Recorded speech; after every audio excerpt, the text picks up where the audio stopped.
Across the world lie places that defy explanation: ancient ruins, frozen villages, and monolithic stones that whisper through time. These are not just relics of the past, they are messages from civilizations that vanished long before history began. Who built them? What secrets did they know that we have forgotten?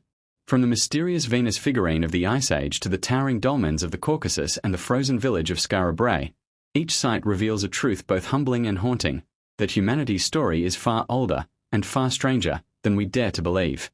Hidden in the quiet hills of the Czech Republic lies one of the most remarkable relics of prehistory, the Dolní Výstavní Venus, a tiny ceramic figurine sculpted more than 25,000 years ago.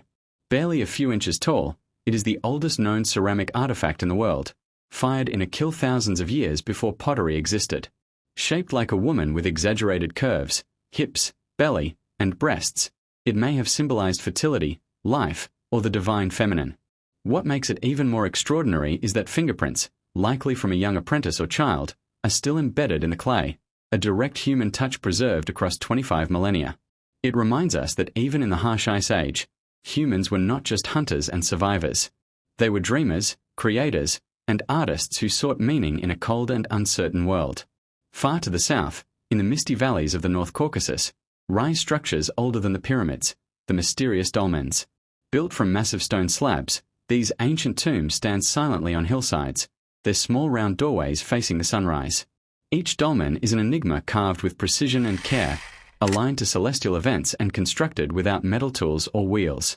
Some contain human remains, others fragments of pottery or beads, clues to long-lost rituals. Were these monuments built to honor the dead, to track the stars, or to bridge the world of the living and the spirits?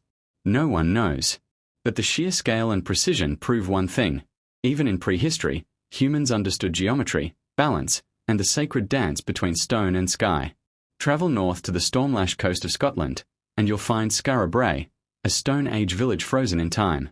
Discovered beneath layers of sand after a violent storm, its stone houses remain perfectly preserved, beds, hearths, cupboards, and passageways all intact after 5,000 years. Walking among its walls feels eerily familiar. You can almost hear children laughing, families sharing meals, and fires crackling against the cold winds of Orkney. These were people who knew how to endure, who built warmth, order, and beauty in one of Earth's harshest corners. Yet, like so many ancient places, Skara Brae was suddenly abandoned. No one knows why. Climate change? Famine? Or something far stranger? And then, deep in the Arabian desert, lie hundreds of vast stone rectangles, the mustatils. From the ground, they seem ordinary. From the sky, they are breathtaking. Some stretch for hundreds of meters, built more than 7,000 years ago, older than the first pyramids, older even than Stonehenge. With low walls, no roofs, and raised platforms at one end, their purpose remains a mystery. Were they enclosures for ritual, places of sacrifice, or messages to the gods written in stone across the desert floor? Modern technology reveals they often align with ancient trade routes and star patterns, suggesting a ritual landscape on a scale humanity had never imagined. Each of these places, from the frozen north to the burning sands, shares a single truth: the human story is not one of simple survival, but of imagination. Our ancestors were builders, dreamers, and innovators. They mastered fire, stone, and ceremony. They created art that outlived their names. And though time has erased their words, their works still speak, across continents, across ages, across the silence of forgotten history. So next time you look at an ancient ruin or a weathered stone, remember, you are standing in the footprints of people who once looked at the stars and wondered the same things we do today. Who are we? Where do we come from? And what legacy will we leave behind? Desert hash the mustatils, stone mysteries of Arabia. They were clearly made with intention. The construction is astonishing. Stones, some weighing hundreds of kilograms, were transported across the harsh desert without the aid of modern tools, vehicles, or even animals. The walls are low, yet they stretch for hundreds of meters, forming long, straight lines that seem impossibly precise. This was not random labor. The builders had a plan, a purpose, though that purpose remains hidden to us. Archaeologists believe the mustatils were ritual structures, sacred spaces used for ceremonies, gatherings, or offerings. Within their enclosures, stones were deliberately arranged, and traces of animal sacrifices have been found. This suggests that these vast rectangles were at the heart of spiritual life for the communities who built them. A single mastodon could stretch over 600 meters. Imagine walking beside its stone walls as the desert sun blazes overhead, the horizon endless in every direction. The sheer scale of their effort is staggering. These people lived in a world of scarcity, surviving on early pastoralism and foraging, yet they created monuments that demanded organization, leadership, and vision. Radiocarbon dating shows many mastodons were built 7,000 to 9,000 years ago, long before the pyramids of Egypt, around the dawn of agriculture itself. These were not people with advanced tools or writing. They were early humans who still found a way to create monumental architecture. Many of the mastodons align with sightlines, toward hills, water sources, or even celestial markers. Some scholars believe certain mastodons align with the sunrise or sunset at specific times of the year, hinting that these ancient builders understood the solar cycle in ways far beyond what we expect from prehistoric people. Inside the structures, more complexity emerges: small enclosures, stone patterns, and pits that may once have held offerings. One can almost imagine the scenes: fires flickering in the desert twilight, groups of people gathered in quiet reverence, chanting or praying for rain, fertility, or the favor of unseen gods. Eventually, the mastodons were abandoned. Some were buried by shifting sands. Others appear to have been sealed intentionally after their use ended. Yet, thousands of years later, they still endure, silent witnesses to human belief and creativity. The coordination required to build such massive works reveals a sophisticated social structure. These weren't isolated families. They were organized groups, perhaps even tribes, united by shared purpose and leadership. Across hundreds of kilometers, from northern Saudi Arabia to Jordan, the same designs appear: long rectangles with raised platforms or mounds at one end. This repetition hints at a network of connected communities sharing beliefs, rituals, and a common spiritual vision. Recent excavations have uncovered fire pits and animal bones, cattle, goats, and other domesticated species, reinforcing the idea that these were places of ritual feasting and offerings. The mastodons were not just stones in the sand. They were centers of life, belief, and unity. Picture a desert dawn thousands of years ago: light spilling over stone walls, shadows stretching across the sand, people gathering to perform rituals that once defined their world. Though they left no writing, they left behind something even more powerful: proof of human intention, imagination, and care. Even in the emptiness of the desert, the mastodons remind us that humans have always sought to make meaning from their surroundings, to bring order to chaos and spirit to stone. Amphora, the temples of Akim, stone prayers of Malta. Archaeologists have uncovered altars, statues, and carved stone features that reveal rituals of fertility and life. Among them are statues of wide-hipped, corpulent figures often called fat ladies. These mysterious icons may have represented fertility goddesses, symbols of abundance, or spiritual guardians of the community. Their meaning remains debated, but their presence speaks clearly of a society deeply connected to the cycles of birth, growth, and renewal.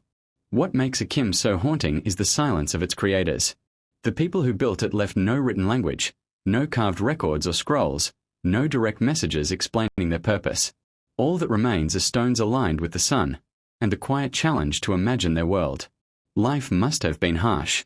Malta, rocky and dry, offered few natural resources. To raise temples of such size, its people had to be united, organized, and deeply motivated. Food surpluses were needed to free workers, skilled artisans were needed to shape the limestone, and leaders were needed to inspire their people to labor for something greater than themselves. Standing at Akim today, the passage of time feels tangible. The limestone blocks, softened by centuries of wind and salt, still hold their shape. Doorways open into shadowed chambers. Altars remain where they were once used.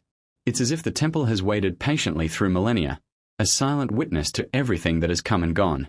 Why these sacred places were eventually abandoned is unknown. Perhaps climate change made life unbearable.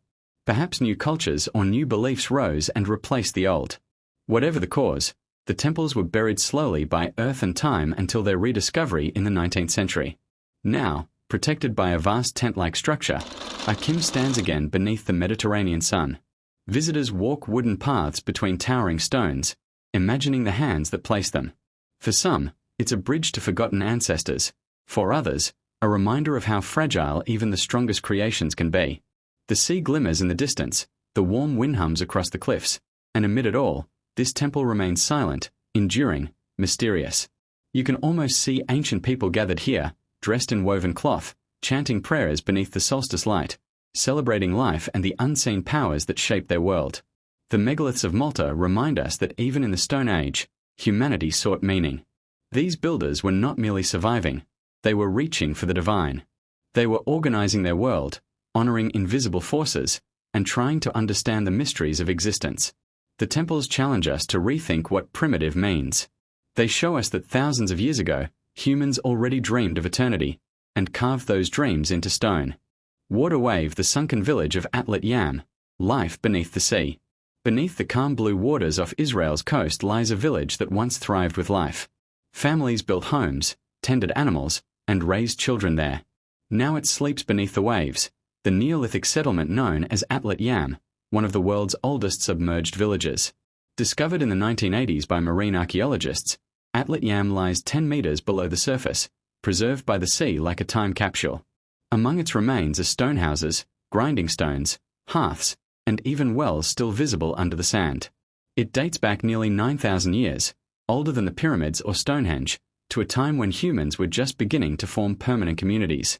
The villagers of Atlat Yam were early pioneers of settled life. They farmed, fished, and herded animals, balancing between land and sea. Their rectangular homes were arranged in clusters, with spaces for sleeping, cooking, and working. Bones of cattle and goats tell of domestication, while net weights and fish bones hint at a thriving fishing culture. But what truly haunts the site are the human remains, men, women, and children buried carefully beneath the stone floors. One burial, a woman and a child, revealed signs of tuberculosis, the earliest known case in human history. Even in those ancient days, they faced disease, loss, and love. At the center of the site stands a circle of upright stone pillars, possibly a sacred place for rituals tied to water or fertility. These stones show that the people of Atlat Yam were not just surviving but also believing, creating meaning, and gathering in ceremony. So why did this thriving village sink beneath the sea?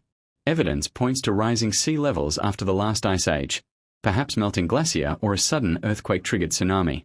Whatever the cause, the villagers would have watched helplessly as saltwater crept across their fields and into their homes. Eventually, they left, abandoning everything too heavy to carry. Today, divers glide through their world in silence, past doorways and wells, through the outlines of homes that once rang with laughter. The sight is eerie yet deeply human. It reminds us that the struggle against nature's power is as old as humanity itself. Atlat Yam also carries a warning. Thousands of years ago, people were displaced by rising seas, just as communities are today. The bones, the tools, the carvings all whisper the same truth. People were here. They lived, worked, dreamed, and built. Now, the sea guards their memory. Beneath the surface, the village remains, fragile yet eternal, a sunken echo of our shared past.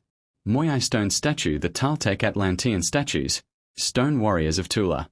High on a plateau in central Mexico stand 4 towering stone figures, the Atlantean warriors of Tula, carved by the Toltecs nearly 1,000 years ago.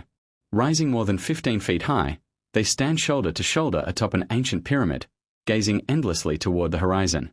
Each warrior wears a headdress, breastplate, and carries a weapon, their expressions calm yet commanding.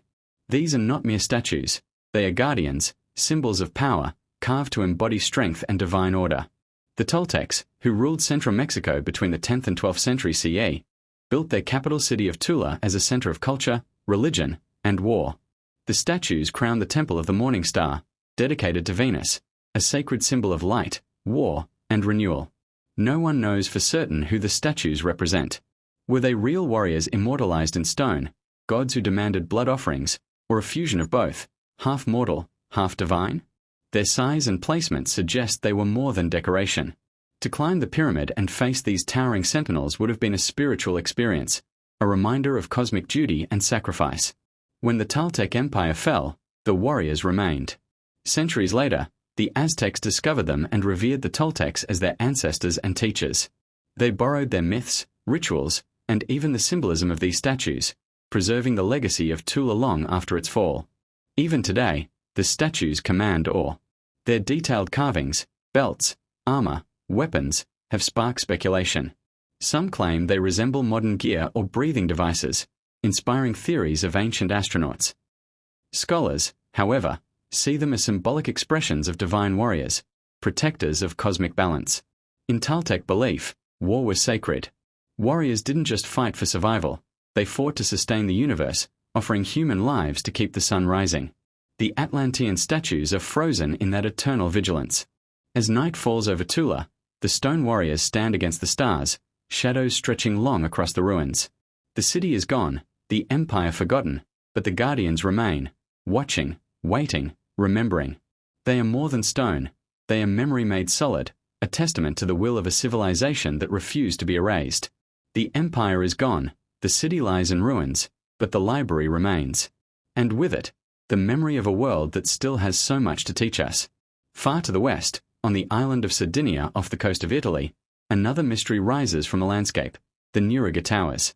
These are massive prehistoric stone structures built without mortar. They're rough stones stacked with such skill and precision that they have stood for over 3,000 years. There are more than 7,000 of them scattered across the island, some towering as high as a modern 5-story building. Yet even today, no one knows exactly who built them, why they were made, or how such a complex culture could vanish so quietly. The Nuragic civilization dates back to around 1800 BCE, in the Bronze Age. Each tower was carefully constructed from giant basalt and granite blocks, forming a truncated cone that seems impossibly stable for its age. Some scholars once thought these were fortresses, with their thick walls, narrow entrances, and beehive-like chambers, but their true purpose remains elusive. Were they strongholds? Temples? Astronomical observatories aligned with the stars? Perhaps they were all three, serving as places of power, worship, and wonder. The people who built them left behind no writing, no statues of kings or gods, no stories. Only fragments, pottery, bronze figurines, and silent stone walls that defy time. The scale of the construction suggests organization, leadership, and a shared vision that united whole communities across the island. When you walk among the ruins today, you can feel that sense of mystery, towers standing like ancient sentinels, clustered in valleys or rising over hills as if keeping eternal watch. Some researchers believe they were connected, a network of towers communicating across the land, perhaps signaling with fire or smoke. Others suggest they were spiritual centers, built near sacred wells and springs for rituals of water and fertility. Archaeologists have even found alignments with solstices, hinting that these people track the heavens. The Nuragic builders were masters of stone and space, and their monuments outlasted their names. Eventually, their civilization faded, perhaps absorbed by Rome, perhaps destroyed by time itself. But their towers remain, stubborn and proud, testaments to a people who turned stone into story. Beyond Sardinia, another ancient world whispers from the rocks of Azerbaijan. On the dusty plains near the Caspian Sea lies Gabustan, a landscape carved with over 6,000 petroglyphs, images etched into stone tens of thousands of years ago. Hunters, dancers, boats, animals, a living record of humanity before history. These carvings span ages, from the Paleolithic to the Bronze Age, forming an ancient visual library of the human spirit. The scenes are simple but profound: hunters with bows chasing wild goats, dancers holding hands in ritual circles, and boats carved so precisely that some archaeologists believe they depict early seafaring vessels. The carvings are scattered across 500 sites, a grand open-air museum of time itself. Some shapes are abstract, spirals, lines, and symbols whose meanings are lost. Were they maps of the stars, spiritual offerings, or the first expressions of art? Archaeological evidence shows Gabustan wasn't just a canvas, it was a settlement. People lived, hunted, and made music here. One rock, when struck, still produces a drum-like sound, a reminder that even in prehistory, rhythm and ritual shaped human life. Gabustan wasn't merely a record of survival, it was an expression of soul. Thousands of years later and thousands of miles away, another enigma stands silent in the misty highlands of northern Laos, the plain of jars. Across rolling hills and jungles, thousands of enormous stone jars lie scattered. Some are small enough to move, others weigh several tons. Their purpose? Still unknown. Legends say giants once used them to brew wine after battle. Archaeologists, however, discovered human remains, suggesting the jars were part of funerary rituals. Perhaps they were vessels for the dead, symbolic wombs returning souls to the earth. Spread across over 90 sites, these jars tell of a culture with knowledge of stone, engineering, and ceremony, yet no written language or known name. The plain of jars has endured war, weather, and centuries of silence. Today it's a UNESCO World Heritage Site, a monument to mystery and endurance. Standing among them, you feel both awe and sorrow for the people who made them and for all that we've forgotten. And in the river valleys of Ukraine, another relic watches in silence. The Zbrach idol, a limestone statue carved